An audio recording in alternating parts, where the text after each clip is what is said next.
सब कुछ सफल हो जाए, प्रसन्न हो जाए, इसके लिए हमें भक्ति की परम आवश्यकता है। तो यहां विशेषता क्या है इस प्रसंग में, इस यज्ञ में? बोले भगति सहित, भगति सहित मुनियाहुति दीन है, तो प्रगटे अगिन चरु कदिलीन। भक्ति के प्रभाव से अग्निदेव प्रकट हो गए और प्रसाद लेकर के प्रकट हो गए। अग्नि देवता है लेकिन प्रसाद लेकर के प्रकट हो गए, प्रसन्न हो गए। ये प्रसाद क्या है? इस अग्नि देव के प्रसाद की विशेषता है क्या? प्रसाद तो मालपुआ का भी होता है, प्रसाद तो लड्डू का भी होता है, प्रसाद पता नहीं विभिन्न प्रकार के व्यंजन बन जाते हैं, वो तुलसी दल डालिए, भोग लगाइए, प्रसाद हो गया। लेकिन ये प्रसाद है खीर। खीर 3 तत्वों से बनती है, चावल, दूध और शक्कर, जिसको शर्करा कहते हैं। शक्कर समझ गए हो ना? चावल, दूध और शक्कर, ये 3 तत्वों से खीर बनती है। तो अग्निदेव ये 3 तत्व लेकर प्रकट हो गए। ये प्रसाद की विशेषता है। 3 तत्व कौन है? चावल, दूध, शर्करा। आपसे मैं पूछना चाहता हूं, चावल में क्या है? चावल में कर्म की प्रधानता है। बोलो, है चावल में किसकी प्रधानता है? कर्म की प्रधानता है चावल में। अच्छा, दूध में किसकी प्रधानता है? बोले, विवेक की प्रधानता है दूध में। दूध बुद्धिवर्धक होता है कि नहीं होता है? बोलो, बुद्धिवर्धक होता है। इसलिए दूध में किसकी विशेषता है? विवेक की प्रधानता है। शक्कर में क्या है? बोले, शक्कर में मिठास होती है। अच्छा, एक बात बताओ भैया, दूध में तो ज्ञान, विवेक मानी ज्ञान, चावल में कर्म है, लेकिन शक्कर में मिठास है, तो इसका मतलब इसमें भक्ति का समावेश है। भक्ति में बोलो मिठास होती है कि नहीं होती है? भक्ति में क्या होती है? मिठास होती है। हमें कर्म, ज्ञान और भक्ति, इन तीनों की आवश्यकता है। बोलो, है कि नहीं? एक से काम चलने वाला नहीं है। जैसे आप लोग किसान हो, कृषि प्रधान क्षेत्र है ये, आप सब ज़्यादातर किसान हो। किसान भले ही उसका बेटा गवर्नमेंट सर्वेंट बन जाए, या आप व्यापार करने लगो, चाहे गोंडा में रहो, चाहे बहराइच में, चाहे लखनऊ में, चाहे कानपुर में, चाहे दिल्ली में, चाहे मुंबई में, लेकिन सही बात तो यह है कि आप निकले तो किसी गांव से हैं, और गांव का संबंध किससे है? गांव का संबंध कृषि से है। इसलिए कृषि प्रधान क्षेत्र है। तो सीधी सी बात यह है कि कृषि का संबंध कर्म से है। बोलो, है कर्म से कि नहीं? लेकिन प्यारे, आपको भक्ति की भी जरूरत है और ज्ञान की भी जरूरत है। कृषि निरावह चतुर किसाना, जिम बुध तजह मोह मद माना। तो कृषि निरावह चतुर किसाना, इसका मतलब है विवेक की भी जरूरत है। तो कर्म की भी जरूरत है किसान को, और किसान को विवेक की भी जरूरत है। कृषि निरावह चतुर किसाना, और किसान को भक्ति की भी जरूरत है। प्यारे, इन तीनों तत्वों की जरूरत है। और यदि आपने 3 तत्वों को स्वीकार कर लिया तो परमात्मा आपके पास अवश्य होगा, इसमें संदेह नहीं है। इसलिए प्रगटे अग्नि चरु करिलीने, चावल, दूध, शर्करा, इन तीनों से युक्त खीर का प्रसाद तैयार हुआ, और उस प्रसाद को लेकर के प्रकट हो गए। कौन? अग्निदेव प्रकट हुए। जैसे अग्निदेव प्रकट हुए, जय जयकार होने लगी। वशिष्ठ जी महाराज ने कहा, दशरथ, अब तुम्हारी समस्या का समाधान हो जाएगा। अग्निदेव ने स्पष्ट रूप से कह दिया, जो वशिष्ठ कछु, जो वशिष्ठ कछु हृदय विचारा, और सकल काज भासिद्ध तुम्हारा। यह हबी बाट देहु नृप जाई, और जथा जोग जहीं भाग बनाई। जाओ, इस प्रसाद को बांट दो। लेकिन ये प्रसाद तीनों महारानियों में बांटना, ऐसा नहीं कि ये पूरी अयोध्या में बांटने लग जाओ, ये तीनों महारानियों में बांटना। प्यारे, सबसे महत्वपूर्ण बात तो यह है कि प्रसाद सबको मिलना चाहिए, जो मिलना चाहिए कि नहीं। लेकिन यहां शर्त रखी गई है कि जो वशिष्ठ कछु हृदय विचारा, सकल काज भा सिद्ध तुम्हारा, यह हबी बांट देव नृप जाई, जथा जोग जही भाग बनाई। हे राजा, इस प्रसाद को तुम तीनों महारानियों में बांटो। तीनों महारानियों में बंटना चाहिए, चौथा ये प्रसाद किसी को नहीं मिलना चाहिए। इससे सिद्ध होता है कि ये तीनों महारानियों की भी विशेषता है। क्या? कि एक महारानी ज्ञान का नेतृत्व कर रही है, प्रतिनिधित्व कर रही है, और दूसरी महारानी कर्म का प्रतिनिधित्व कर रही है, और तीसरी महारानी जो है भक्ति का प्रतिनिधित्व कर रही है, उपासना का प्रतिनिधित्व कर रही है। ज्ञान का प्रतिनिधित्व कौन कर रही है? कौशल्या जी। और कर्म का प्रतिनिधित्व कौन कर रही है? कैकेयी जी। और उपासना और भक्ति का प्रतिनिधित्व कौन कर रही है? सुमित्रा जी। तो बोलो भाई, तीन तत्वों से खीर बनी है और तीनों में बांटना है। बोलो बांटना है कि नहीं? मतलब जिसको अधिकार मिला है, जो अधिकारी है, उसी को प्रसाद देना चाहिए। अधिकारी को ही प्रसाद देना चाहिए। जो प्रसाद लेने का अधिकार रखता हो, उसी अधिकारी को प्रसाद मिलना चाहिए। इन तीनों महारानियों ने प्रसाद पाने का अधिकार प्राप्त कर लिया है, क्योंकि कर्म कौन कर रही है? कर्म का प्रतिनिधित्व कर रही है कैकेयी। आध्यात्म रामायण में वर्णन आता है क्या? ज्ञान भक्तिश्चो कौशल्या, ज्ञान शक्तिश्चो कौशल्या, सुमित्रो उपासनात्मिका, क्रिया शक्तिश्चो कैकेयी, वेदो दशरथो नृपः। ज्ञान और शक्ति की प्रतीक हैं कौशल्या जी। सुमित्रो उपासनात्मिका, सुमित्रा जी उपासना की प्रतीकमान मूर्ति हैं। क्रिया शक्तिश्चो कैकेयी, कैकेयी कर्म का प्रतिनिधित्व कर रही है। इसलिए इन तीनों महारानियों में ही प्रसाद को बांटना है। और सुन लीजिए, तीसरा भाव इसमें आ गया क्या? कि परमात्मा को आप बुलाना चाहते हैं तो पहले मार्ग का निर्माण करिए। जैसे आप किसी को अपने घर बुलाना चाहते हैं तो घर पहुंचने वाला रास्ता होना चाहिए कि नहीं होना चाहिए? अगर रास्ता क्लियर नहीं है तो आपके घर में कोई पहुंचेगा नहीं। कौन पहुंचेगा? इसलिए पहले रास्ते का निर्माण होना चाहिए। तो यहां भगवान को बुलाया जा रहा है, तो बुलाने के पहले इस प्रसाद ने तीन मार्गों का निर्माण कर दिया है, क्योंकि इन्हीं मार्ग के माध्यम से परमात्मा आएगा। तो तीन मार्ग बने, कर्म मार्ग बना, ज्ञान मार्ग बना और उपासना मार्ग बना। ये बहुत महत्वपूर्ण बातें हैं। देखो, सामान्य बातें कह दो तो ये अलग विषय है, तुम सुन लोगे, हम सुना देंगे, लेकिन महत्वपूर्ण बातें जो हैं उन्हें सुनना चाहिए, उनका मन भी बनाना चाहिए सुनने का, तभी तो कथा सुनने का लाभ है। बोलो है कि नहीं? नहीं तो हम गाना बजाना शुरू कर दें, इन्हीं लोगों से कहेंगे तुम ही गाते रहो, थोड़ा बहुत हम भी तुम्हारा सहयोग गाने बजाने में कर देंगे, तो ऐसे काम चलने वाला नहीं है। मैं तो संत हूँ, संत परंपरा की कथा कहता हूँ। मैंने बताया नहीं, 50 वर्ष हो गए मुझे कथा कहते कहते। जन्म से साधु हूँ तो साधु परंपरा की ही कथा कहता हूँ। और अब तो परंपरा क्यों छोड़ूं? अब तो समय आ चुका है, इसलिए परंपरा छोड़ के थोड़ी जाऊंगा। परंपरा का परिपालन करके ही इस दुनिया से जाऊंगा प्यारे। और संकल्प तो मेरा ये है कि इस परंपरा से आपको भी जोड़ूं, आपको भी जोड़ूं। यहाँ तो आप लोग कितने व्यस्त हैं ये मुझे पता नहीं है, नहीं तो हमारी कथा में तो हजारों की भीड़ होती है, बहुत विशाल व्यवस्थाएं रहती हैं, परंतु आप लोगों की अपनी व्यस्तता होगी, आपके क्षेत्र की व्यस्तता होगी, या जो भी व्यवस्था हो, मैं तो नहीं कह सकता हूँ। परंतु मैं ये सत्य है कि बहुत हजारों हजार लोग आते हैं, और कथा की मेरी यही शैली है, सर्वत्र यही शैली, कोई परिवर्तन नहीं है, कहीं कोई परिवर्तन नहीं है। बस प्रसंग आता जाएगा, विस्तार होता जाएगा और मैं वर्णन करता जाऊंगा, लेकिन उपदेश देता हूँ। कथा को केवल मैंने कथा नहीं बनाया है, कथा के माध्यम से आपके जीवन की व्यथा दूर हो, ये लक्ष्य है मेरा कथा कहने का। आपके परिवार की व्यथा दूर होनी चाहिए।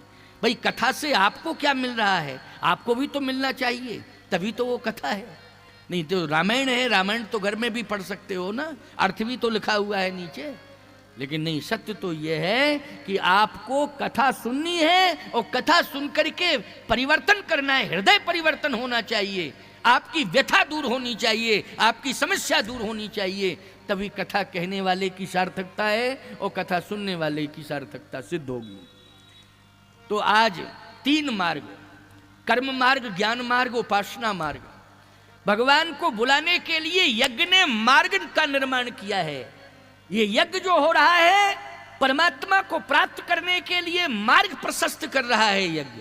इसलिए पुत्रेष्टि यज्ञ ने 3 मार्गों का निर्माण किया है। कर्म मार्ग पर कैकेयी जी खड़ी हैं, ज्ञान मार्ग पर कौशल्या जी खड़ी हैं और उपासना भक्ति मार्ग पर सुमित्रा जी खड़ी हुई हैं। जाओ ये प्रसाद बांट दो। जैसे ही इन तीनों ने ग्रहण किया प्रसाद, अब देखें आप प्रसाद वितरण की प्रणाली जरा। यह हवि बांट देव नृप जाई, जथा जोग जई भाग बनाई। जथा जोग भाग बनाना है तो सत्य तो ये कि प्रसाद के 3 भाग होने चाहिए थे। क्यों भाई, जथा जोग में भाग कितने होने चाहिए थे? 3 होने चाहिए थे, लेकिन भाग हो गए 4। अच्छा, पुत्र कितने आए? 4। मैं आपसे कहना चाहता हूं, धरौ धीर हुई हैं सुत 4। पुत्र तो 4 आने हैं क्योंकि वचन दे दिया गया ना, इसलिए 4 पुत्र आएंगे। लेकिन महारानियां कितनी हैं? 3 ही हैं, 4 तो नहीं है। 3 महारानी हैं और पुत्र होने हैं 4। तो सत्य तो यह है कि प्रसाद के 4 भाग होने चाहिए, तभी तो 4 पुत्र आएंगे। लेकिन समस्या इस बात की है कि अगर बराबरी से प्रसाद बांटा जाएगा तो 3 भाग होंगे। अगर बराबरी से प्रसाद बांटा जाएगा तो केवल 3 भाग होंगे। लेकिन अगर 4 भाग करना है तो फिर विधि में, बांटने की विधि में परिवर्तन करना पड़ेगा। लेकिन समस्या क्या हुई अब सुनिए जरा। महाराज दशरथ प्रसाद लेकर के पहुंचे और जैसी प्रसाद लेके पहुंचे तो तीनों महारानियां हाथ जोड़े खड़ी थीं, क्योंकि प्रसाद आ रहा है यज्ञ का और 3 मार्गों का निर्माण होना है। तो जैसे ही प्रसाद के लिए हाथ जोड़े तीनों महारानियां खड़ी थीं तो गोस्वामी जी कहते, अर्ध भाग कौशल्य दीना। पहुंचते ही महाराज दशरथ ने प्रसाद का आधा भाग कौशल्या जी को दे दिया। महाराज दशरथ ने आधा भाग किसको दे दिया? कौशल्या। पहुंचते ही दे दिया। अब 3 भाग होने थे। अब 3 भाग कैसे? संकेत तो यही मिल रहा था क्या कि जथा जोग जही भाग बनाई। जथा जोग, तो जथा जोग में 3 भाग होने चाहिए, लेकिन भाग भगवान की प्रेरणा से 4 होने थे। कितने होने थे? 4 होने थे। तो पहुंचते ही महाराज श्री दशरथ ने आधा प्रसाद कौशल्या जी को दे दिया। कौशल्या जी ने ले लिया। अर्ध भाग कौशल्य ही दीना, उभय भाग आधे पुण्य कीना। कैकेयी का सो नृप देव। आधे में से आधा करके जैसे कैकेयी जी को दिया तो कैकेयी जी ने जैसे ही वो प्रसाद लिया तो उस प्रसाद को वो उछालने लगी। आंखें थोड़ी लाल हो गई, चेहरा बदल गया, ऐसा लग रहा था कि असंतुष्ट हो गई। क्यों कि 3 भाग होने चाहिए थे, लेकिन डायरेक्ट आधा दे दिया कौशल्या जी को और मुझे आधे में से आधा दिया। यही तो एक समस्या है। यहां भी अगर प्रसाद बंट रहा हो और प्रसाद बांटने में थोड़ा सा अंतर कर दिया जाए, किसी को ज्यादा किसी को कम दिया जाए, तो भले ही कोई यहां ना कहे लेकिन सड़क पर जाकर जरूर कहेगा कि पहचान पहचान करके प्रसाद दिया जा रहा है, पहचान पहचान के प्रसाद दिया जा रहा है। वहां ये कंडीशन है। तमाम प्रकार की चर्चाएं लोग कहने लगेंगे। यहां कैकेयी जी ने थोड़ा सा रुझान बदल दिया, आंखें लाल हो गईं, चेहरा बदल गया और वो प्रसाद को हाथ में तो ले लिया लेकिन प्रसाद को उछालने लगी। जैसे प्रसाद को उछालने लगी तो कौशल्या जी ने कहा, नाराज मत हो, नाराज मत हो। क्यों भाई, भगवान को आना है। नाराजी पहले ही से शुरू हो गई। जिस घर में विवाद शुरू हो जाएगा, ईमानदारी से बताओ, भगवान आएगा उस घर में? सोचो जरा। जिस घर में विवाद शुरू होगा उस घर में भगवान आ ही नहीं सकता है। और यहां प्रसाद वितरण में आना भगवान को है, लेकिन यहां विवाद शुरू हो गया तो तुरंत कौशल्या क्या कहती है, नहीं नहीं नहीं नहीं, घबराने की कोई जरूरत नहीं है, नाराज मत हो, जो मुझे मिला है वो भी मैं आपको दे रही हूं, लो। लेकिन ऐसा भी गड़बड़ है कि कोई प्रसाद से वंचित रह जाए। बोलो भाई, ये भी परंपरा नहीं है कोई प्रसाद ही से वंचित रह जाए। और याद रखना, अगर प्रसाद से वंचित किसी को कर दिया जाए तो उस घर में परमात्मा आएगा क्या? उस घर में परमात्मा नहीं आएगा। तो प्रसाद कहीं समस्या ना बन जाए, इसके लिए देखिए समाधान कितना अच्छा है। अब सुनो भगवान कैसे आता है, किन परिस्थितियों में माताओं बहन बेटियों भगवान आता है, भाई वृंदो किस कंडीशन में परमात्मा आता है, हमें इस पर विचार करना है। अर्ध भाग कौशल्य ही दीना, उभय भाग आधे पुन कीना, केकेयी कह सो नृप देऊ, रहो सो भय भाग पुन भयऊ। अब जैसी केकई को दिया तो केकई जी नाराज हो गई। अब जब नाराज हो रही थी तो याद रखना, एक तप गंधमादन पर्वत पर भी हो रहा था, और वो भी पुत्र की प्राप्ति के लिए तप हो रहा था। सावधानी से सुनना, लेकिन वहां यज्ञ नहीं हो रहा था, वहां केवल तप हो रहा था, यज्ञ नहीं हो रहा था। गंधमादन पर्वत पर दक्षिण भारत में आपको वहां कौन तप कर रहा था? पुत्र की प्राप्ति के लिए हनुमान जी महाराज की मां अंजना जी तप कर रही थी। किसकी प्राप्ति के लिए? हनुमान जी की प्राप्ति के लिए, पुत्र की प्राप्ति के लिए गंधमादन पर्वत पर अंजना माता तप कर रही थी, लेकिन वहां यज्ञ नहीं हो रहा था, केवल तप हो रहा था। ईमानदारी से बताओ, भगवान राम अगर इस धरती पर आएंगे तो यज्ञ के माध्यम से, तो हनुमान जी क्या सहज भाव से आ जाएंगे? बोलो भाई, हनुमान जी भी यज्ञ के माध्यम से ही आएंगे, क्योंकि राम ते अधिक राम कर दासा। बोलो भाई, मोरे मन प्रभु अस विश्वासा, राम ते अधिक राम कर दासा।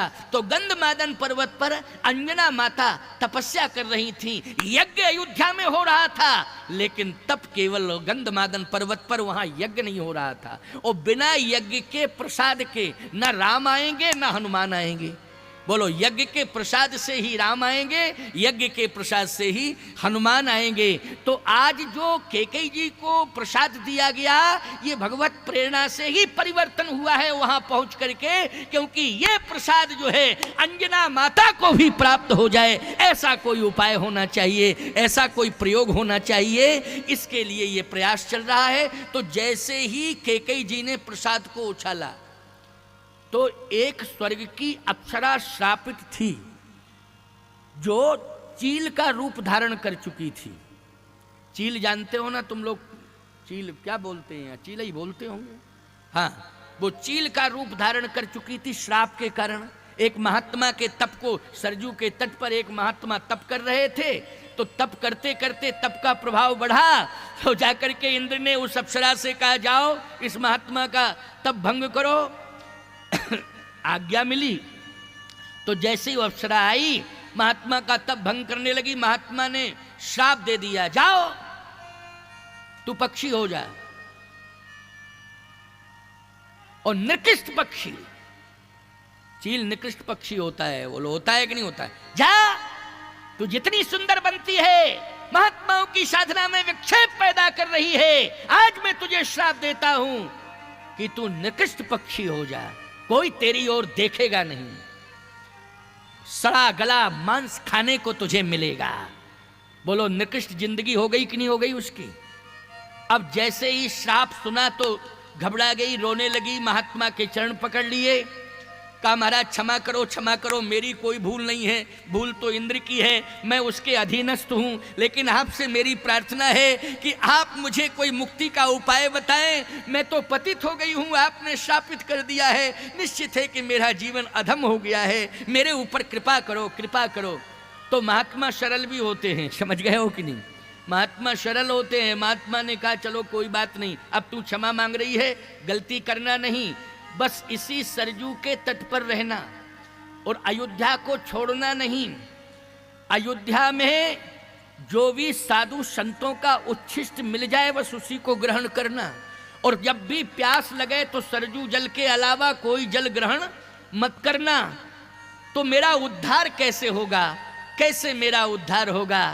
कहा तेरा परम कल्याण, संतों का उच्छिष्ट ग्रहण करेगी तो तेरा कल्याण हो जाएगा, सरजू का जल पिएगी तो तेरा उद्धार हो जाएगा। और एक दिन वो समय आएगा कि अयोध्या में यज्ञ होगा तो यज्ञ का प्रसाद भी तुझे प्राप्त हो जाएगा।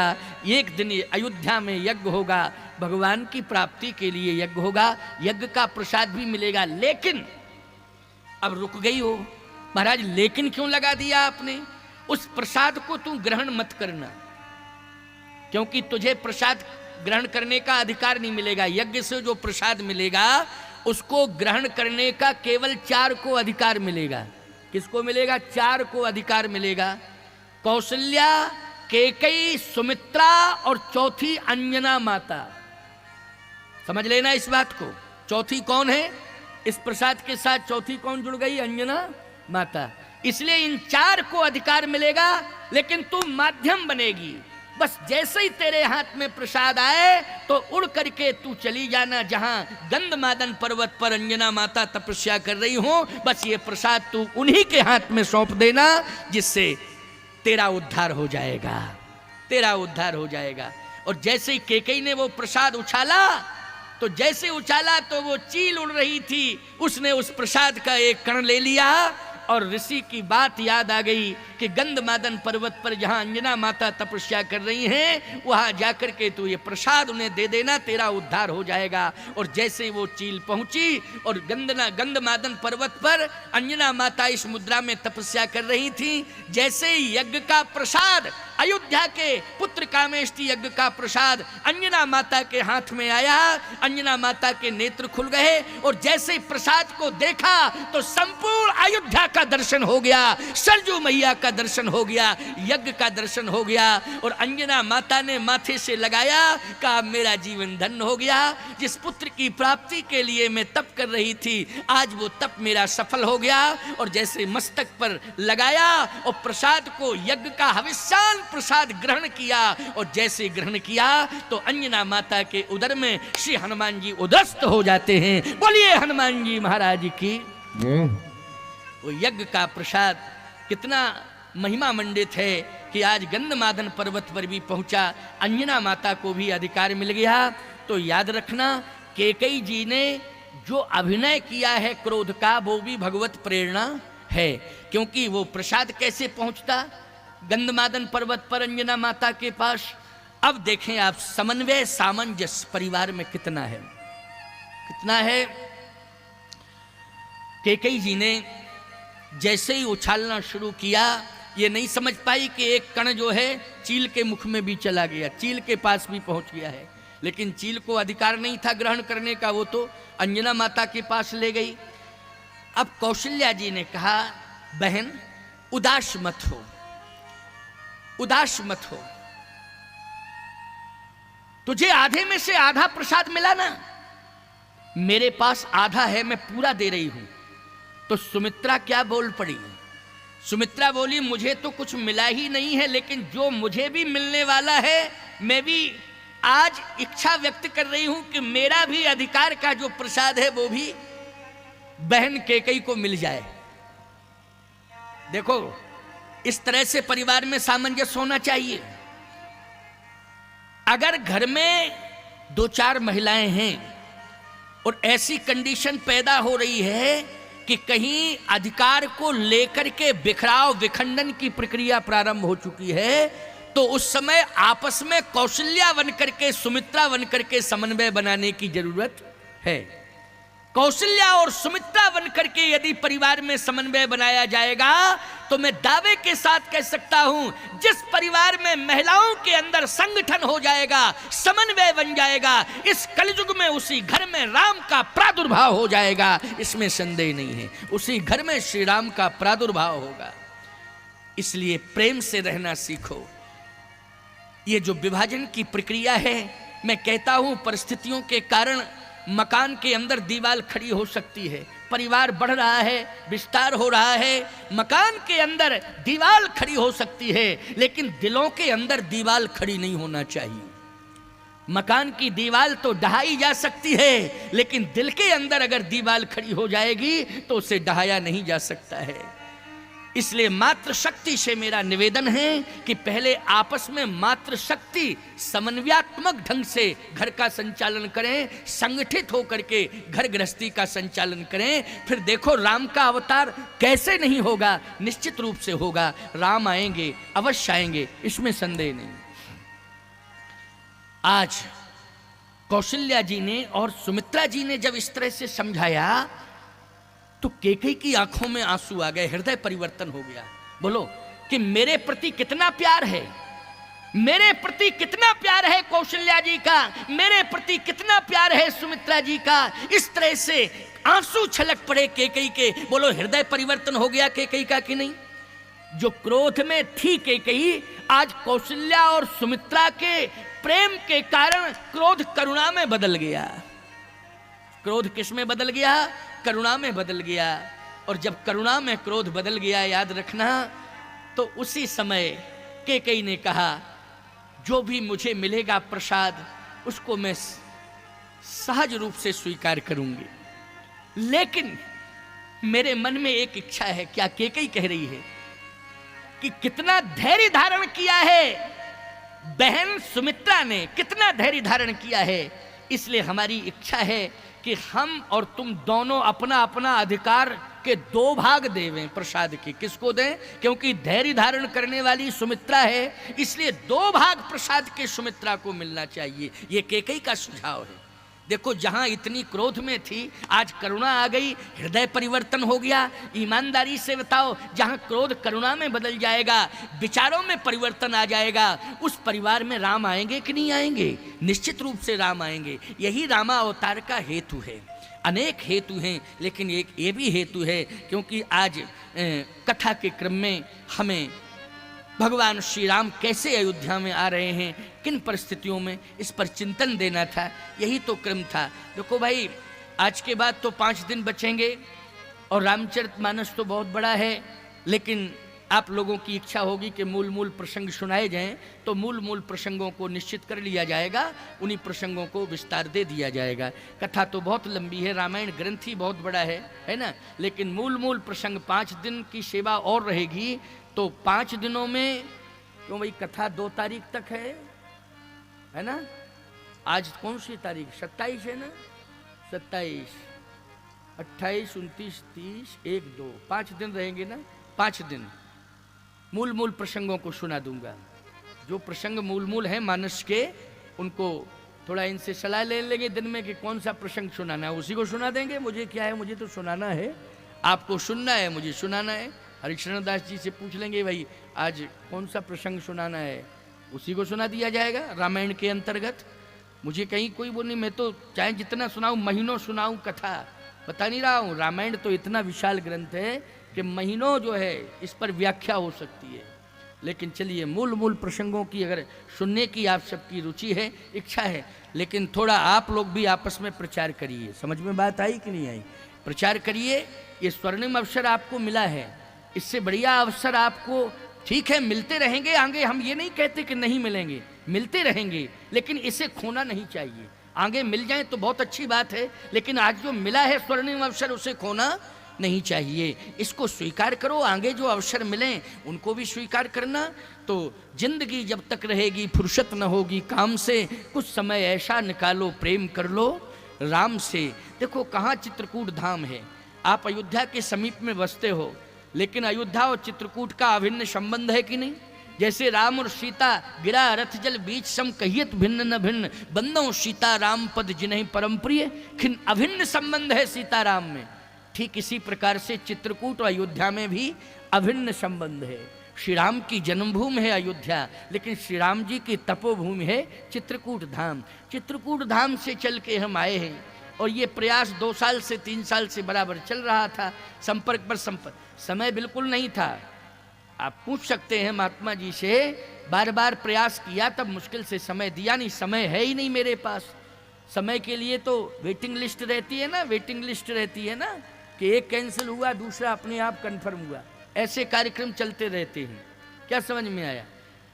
ऐसा नहीं है कि मैं यहाँ 2 तारीख तक, अरे कल परसों से, कल से भी बहुत कार्यक्रम लगे हुए हैं, लेकिन जब पहुँच जाएं तब ना, 2 के बाद यहाँ से छुट्टी मिलेगी। और अगर हमको कल छुट्टी मिल जाएगी तो हम तो कल दूसरे ही कार्यक्रम में पहुँच जाएंगे। कार्यक्रम तो बहुत हैं, बहुत लाइन लगी है कार्यक्रमों की। इतने कार्यक्रम हैं कि हम कर नहीं पा रहे हैं। 365 दिन हमारे लिए कम हो रहे हैं।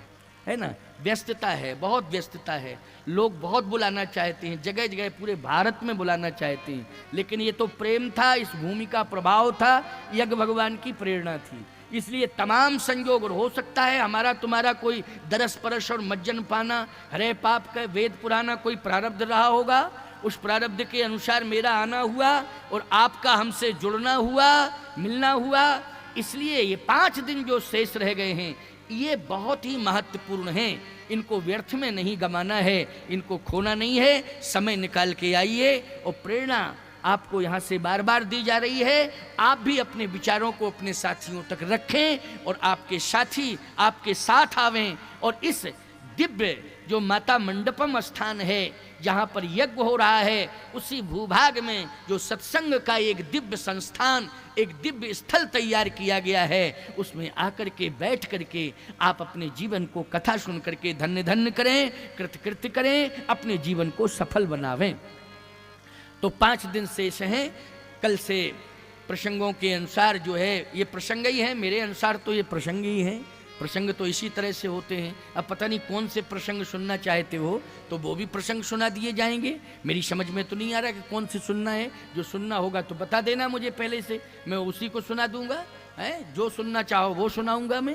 तो आइए, ये तो प्रसंग ही है, परंपरा तो राम कथा की यही है, राम जन्म के पहले की कथा ये है, तो वो हो रही है कथा, यही प्रसंग है। अब अलग से कोई सुनना है तो बताते जाना है। 5 दिन हमें सुनाना है, तुम्हें सुनना है, जो सुनना चाहो सो सुना देना, ठीक है। माथा पच्ची मत करना, लेकिन मेरी एक बार कह देना कि ये सुना दो, कल ये सुनाओ, इसके बाद ये सुनाओ, मैं सुनाता जाऊंगा, मुझे कोई दिक्कत नहीं है सुनाने में, कोई परेशानी नहीं है। आइए सुनिए। क्रोध करुणा में बदल गया और प्रसाद का वितरण हुआ। जब प्रसाद का वितरण हुआ तो धैर्य धारण करने का फल कितना मीठा होता है कि सुमित्रा जी को कौशल्या और कैकेयी इन दोनों ने महाराज श्री दशरथ के सहयोग से कौशल्या कैकेयी हाथ धर और दीन सुमित्रा मन प्रसन्न करी। 2 भाग मिल गए प्रसाद के, डबल प्रसाद मिल गया सुमित्रा जी को। अच्छा, डबल पुत्र किसको मिले? 2 पुत्र किसके थे? सुमित्रा जी के थे, लक्ष्मण जी और शत्रुघ्न जी। बोलो 2 पुत्र मिले कि नहीं मिले? कैकेयी को तो एक ही पुत्र भरत मिला, कौशल्या माँ को भी एक ही पुत्र के रूप में राम जी मिले, लेकिन सुमित्रा जी को धैर्य धारण करने से 2 पुत्र मिले, डबल प्रसाद मिल गया। तो 2 पुत्र मिले, कौन? लक्ष्मण और शत्रुघ्न।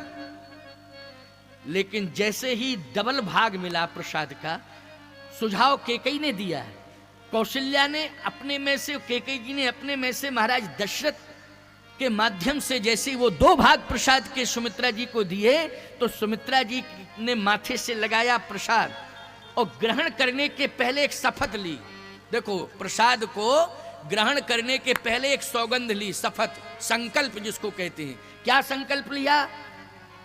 सुमित्रा जी ने संकल्प लिया कि मुझे तो 2 भाग मिले प्रसाद के, और इसमें दोनों बहनों की महिमा है। मेरे पति की महिमा तो है ही है, लेकिन दोनों बहनों की महिमा है। कौशल्या बहन की भी महिमा है और कैकेयी बहन की भी महिमा है। कौशल्या और कैकेयी इन दोनों बहनों ने अपने प्रयास से मुझे 2 भाग प्रसाद के दिए हैं। अगर कहीं यज्ञ भगवान ने इस 2 भाग के माध्यम से अगर मुझे 2 पुत्र दिए, तो मैं दोनों पुत्रों को, दोनों बहनों की बेटों की सेवा में लगा दूंगी। अपने पास में एक भी पुत्र नहीं रखूंगी, दोनों को सेवा में लगा दूंगी। और याद रखना, सुमित्रा ने दोनों पुत्रों को सेवा में लगाया। बड़ा बेटा लक्ष्मण राम की सेवा में है और छोटा बेटा शत्रुघ्न भरत जी की सेवा में है। देखा, जहां इस